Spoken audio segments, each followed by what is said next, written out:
रामकृष्ण हरी मंडळी, मी आपल्या समोर एक कविता सादर करणार आहे।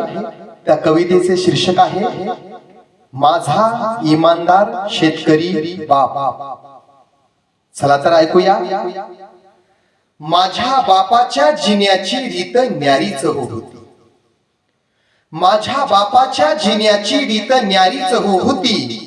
रक्ताचं केलं पाणी आणि हिमतीनं केली शेती। माझ्या बापाच्या जिन्याची रीत न्यारीच होती, रक्ताचं केलं पाणी आणि हिमतीनं केली शेती। स्वतः उपाशी राहिला नाही पसरला हात, स्वतः उपाशी राहिला नाही पसरला हात। घोट पाण्याचा पिऊन राबला शेतात। माती मातीच्या कणाला त्यांच्या घामाचा सुगंध, माती मातीच्या कणाला त्यांच्या घामाचा सुगंध। त्यांचे स्मरण होताच अश्रू होतात बेधुंद। त्यांची गाऊनच गाथा पेटतात दीप ज्योती। आणि माझ्या बापाच्या जिन्याची रीत न्यारीच होती।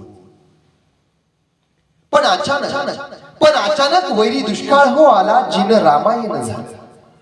पण अचानक वैरी दुष्काळ हो आला, जिन रामायण झालं। राजा रामागत माझ्या बाला मोठं वनवास आलं। होती ढवळ्या पवळ्याची मोठी डौलदार जोडी, होती ढवळ्या पवळ्याची मोठी डौलदार जोडी। आणि माझ्या बापाच्या जिन्याची रीत न्यारीच होती। शेवटी माझी माय म्हणते, माय गाळाची हो टीप आम्हा पोटाशी धरून, माय गाळाची हो टीप आम्हा पोटाशी धरून। म्हणे बापानव तुझ्या मोठं राखलं इमान।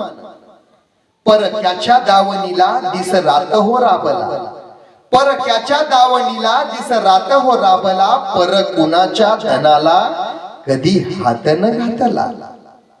पोरा पोरा तुझ्या बागत तूही शिक स्वाभिमान नीती, पोरा तुझ्या बागत तूही शिक स्वाभिमान नीती। आणि तुझ्या बापाच्या जिन्याची रीत न्यारीच होती, तुझ्या बापाच्या जिन्याची रीत न्यारीच होती। मंडळी, ही सर्व कविता आत्महत्या केलेल्या शेतकऱ्याच्या मुलानं ही लिहिलेली आहे। आणि तुम्हाला मी अभिमानाने सांगू इच्छितो की कविता ही माझ्या सरांची आहे। आदरणीय गुरुवर्य उमेश घुगे सरांची कविता आहे। आवडली तर लाईक करा, शेअर करा, सबस्क्राईब करा आणि बेल आयकॉनवर क्लिक करायला विसरू नका। धन्यवाद। रामकृष्ण हरी।